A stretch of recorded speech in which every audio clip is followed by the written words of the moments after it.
Cult of Dusty. Hooray! So last Friday, Phil Robertson, the guy from Dynasty, you know, the guy you Christians made rich and famous, and you chose him as one of your leaders to come and speak at your events. Well, last Friday, you guys chose this bastion of Christian morality to come speak at one of your brunches, and there, surrounded by children and families, he had this to say. I'll make a bet with you. Two guys break into an atheist home. He has a little atheist wife and two little atheist daughters. Two guys break into his home and tie him up in a chair and gag him. And then they take his two daughters in front of him and rape both of them and then shoot them. And they take his wife and decapitate her head off in front of him.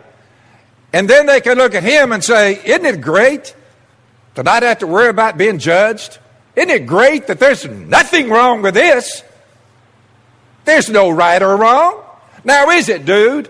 And then you take a sharp knife and take his manhood and hold it in front of him and say, wouldn't it be something if this was something wrong with this? But you're the one that says there's no God, there's no right, there's no wrong. So we're just having fun. We're sick in the head. Have a nice day. And after this man got through giving his speech at this brunch to your children, you all laughed and sat up and you clapped for him. That's what you Christians did. You clapped for this shit. But the thing is, I'm not even pissed off. I don't give a shit. What Phil says has nothing to do with atheism and everything to do about Phil Robertson. This is a man who clearly is very disturbed. A man who sits around and thinks about raping children all day. A man who thinks about sitting around and tying you to a chair and beheading your wife in front of you and cutting your penis off. These are thoughts I've never had in my fucking life. But even weirder than that, Phil Robertson literally admits that he is a psychopath. If you listen to what he's saying, he is literally saying this.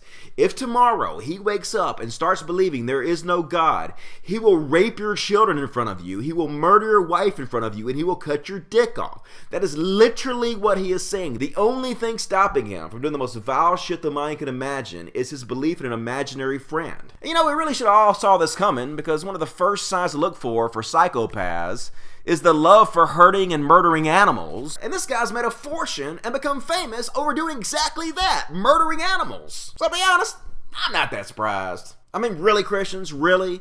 You really don't know that you shouldn't rape children in front of their parents, murder them, and behead wives if God doesn't exist? It's very obvious. This is not even up for debate. If you don't know that you're not supposed to rape children in front of their parents, regardless if a God exists or not, then you are a piece of shit.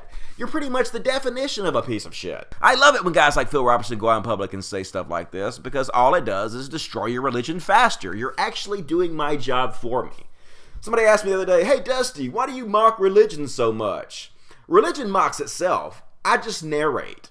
But I'm just saying, man, if you're a friend of Phil Robertson, or if you're his family member, if you're in his life, if you're close to him, I'd be kind of scared, dude, because according to his own words, the only thing stopping him from raping and murdering your children in front of you is his belief in God. And I know he thinks it'll never happen. I know he thinks that he will never stop believing in God, but I was a Christian for over 30 years. I used to believe exactly the same thing. I can remember very clearly thinking, I will never stop believing in Jesus. Nothing anybody says will ever change my mind, period, ever. But I was wrong, man. I actually started researching it, and eventually I did enough research. Eventually I watched enough YouTube videos of atheists, and I was convinced I was wrong about the whole thing, and I was just a cult member like all the other religious people. There are some YouTube videos out there that are very persuasive. I know, I've made some myself. And if Phil becomes an atheist and he murders and rapes your children in front of you, according to his own words, we're just having fun. We're just having fun.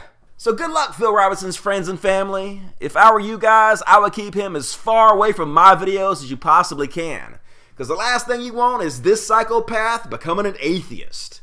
Seriously. Logic. It's